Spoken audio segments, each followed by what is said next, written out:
Oi, pessoal, como vocês estão? Sejam bem-vindos a mais um TGA Cast. Meu nome é Islane e hoje eu e Malu vamos explorar um pouquinho ali da teoria contingencial que a gente já viu, né, dentro da sala de aula. Então, essa é aquela teoria que diz que o nada é absoluto na administração, a teoria contingencial.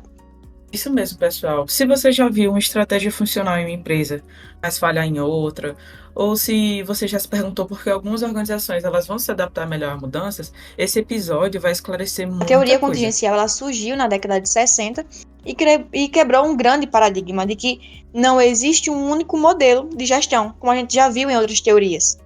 Então, tudo depende de algo.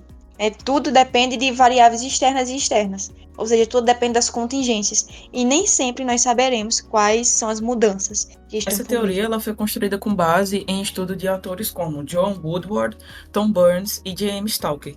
E eles mostraram que a estrutura e a estratégia das organizações devem variar conforme o seu ambiente, que no caso se é um ambiente instável ou estável, a tecnologia utilizada pela empresa, o tamanho da organização e a sua cultura interna. Ou seja, o contexto define a melhor Isso abordagem. mesmo, a teoria ela vai se basear em três ideias centrais. A primeira é de que não há universalidade, ou seja, não existe a melhor maneira de administrar que sirva para todos, como uma receita de bolo. A organização ela vai ser um sistema aberto, então ela vai interagir com o ambiente externo e também vai sofrer influências dele, né? E as variáveis que vão vir aí, elas são interdependentes.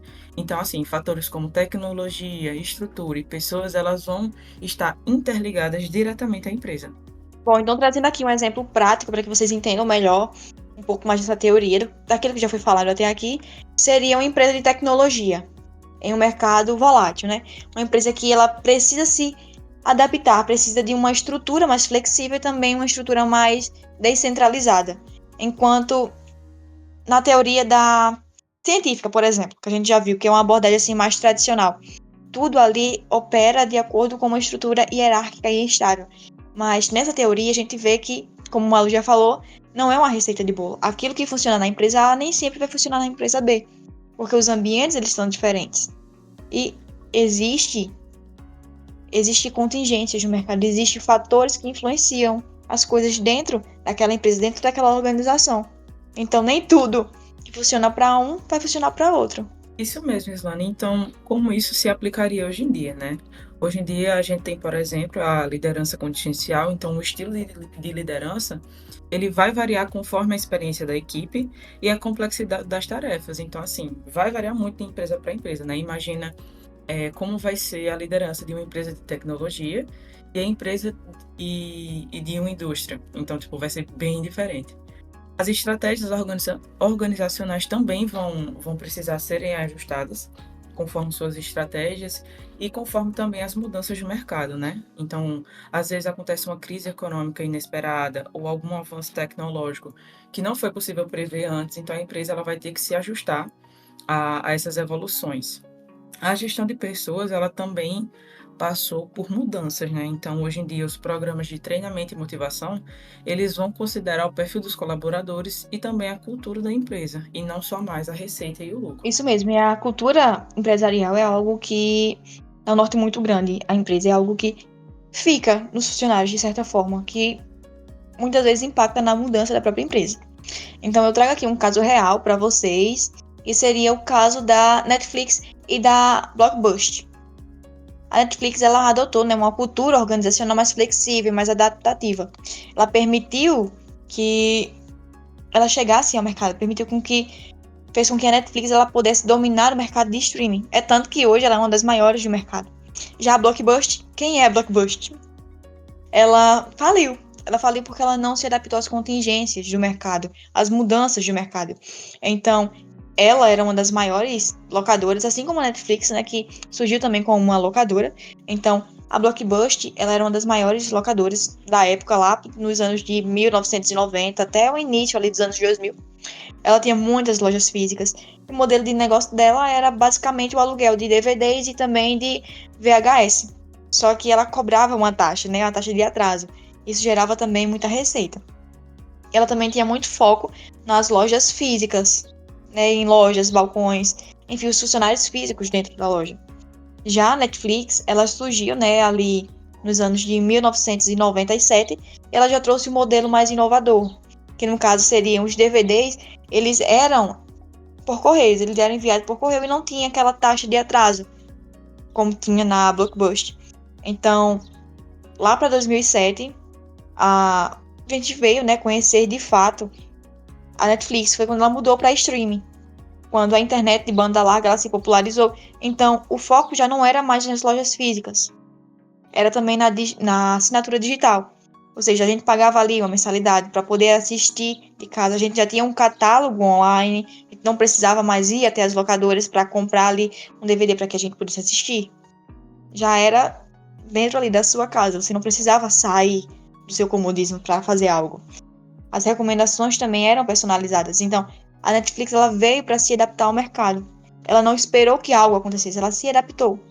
Ou seja, ela veio, ela se inovou e hoje a gente conhece ela da forma como ela é Isso hoje. mesmo, Slane. E a gente consegue perceber, a partir da teoria contingencial, qual foi o erro fatal da Blockbuster em comparação com a Netflix, né? Então, o primeiro erro dela foi ignorar as contingências.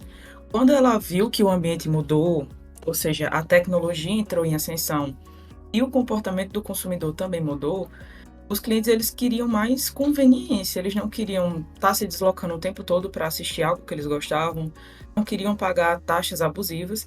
E a Blockbuster, ela ignorou essas mudanças de mercado, né? E a gente sabe que uma empresa ela tem que se adaptar ao mercado, não adianta. Ela também rejeitou oportunidades, né? Então, nos anos 2000, a Blockbuster, ela poderia ter comprado a Netflix pela grande receita que ela conseguia com as taxas de atraso das locadoras. Ela poderia ter comprado por 50 milhões de dólares, mas ela recusou porque ela subestimava o potencial do streaming e do modelo digital. E preferiu apostar no modelo antigo, né? Então ela manteve o foco ali em lojas físicas, mesmo com um declínio claro aí das locações e de que esse mercado estava entrando em uma grande baixa. E como resultado, em 2010, a Blockbuster ela declarou falência e fechou mais de 9 mil lojas pelo mundo aí. E a Netflix ela se tornou o império do entretenimento que a gente conhece que é hoje. E inclusive está valendo aí acho que mais de uns 200 bilhões de dólares. Então imagina aí o quanto a Blockbuster não teria faturado quase se não tivesse rejeitado a oportunidade de comprar a Netflix lá no início, né? E com isso a gente absorve algumas lições contingenciais. E a primeira delas é: ou você se adapta ou você perde. A Netflix ela interpretou essas contingências do mercado e hoje ela é, né, um dos maiores streams que a gente conhece. Um outro ponto seria que inove antes de ser obrigado a inovar-se. A Blockbuster ela esperou que o problema surgisse e quando ela veio agir já era tarde demais. E ao contrário, né, da Netflix que foi atrás, ele buscou por inovação quando viu que o digital era algo a ser novo, era algo global, era algo que a gente se adapta fácil, era algo que a gente estava buscando. E as pessoas gostam de um certo comodismo, então era melhor para as pessoas esperarem, tipo, abrir algo em casa para você assistir de forma online sem precisar sair de casa, do que você ir até uma locadora e ter que comprar um filme. E um outro ponto é que os modelos de negócios não são eternos. E isso a gente sabe. O que funciona hoje pode falhar amanhã facilmente. Então, não ignore as mudanças do ambiente. E eu também trago aqui uma curiosidade para vocês, é de que em 2023, né, há 2 anos atrás, a Blockbuster ela tentou retornar de uma forma assim mais simbólica. Então, ela trouxe um perfil nas redes sociais cheio ali de humor, né, com um humor nostálgico, assim, como uma forma de relembrar as pessoas um pouco da sua existência também e das coisas que ela fez. Mas como marca, né, como empresa, já era tarde.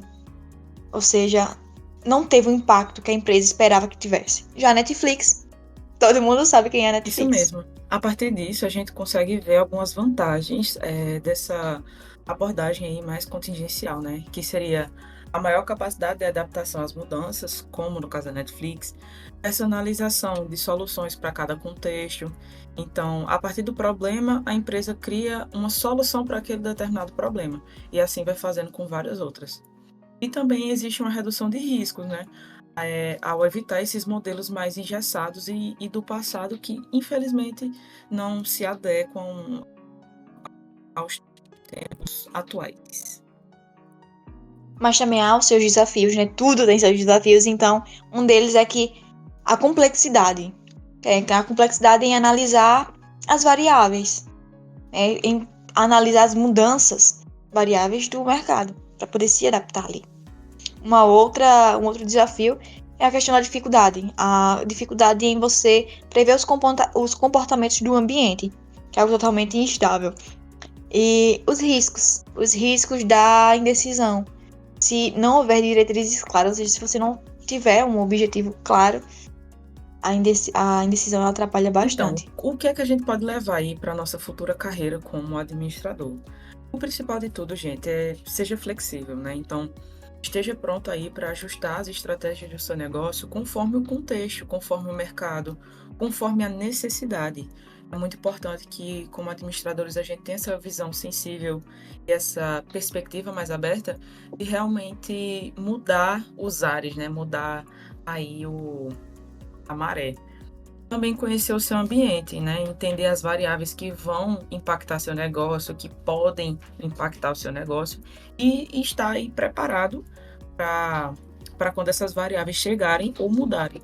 E também equilibrar a estrutura e a criatividade. Então, nem tudo é uma rigidez extrema e nem tudo pode ser liberal demais a ponto de ser caótico, né? O equilíbrio é tudo. Então, a chave é você se adaptar sem perder o foco nos objetivos. E encerramos por aqui mais um episódio do nosso TGA Cast. E esperamos vocês no próximo episódio, onde nós estaremos falando um pouco sobre a teoria comportamental. E eu aguardo vocês e até mais.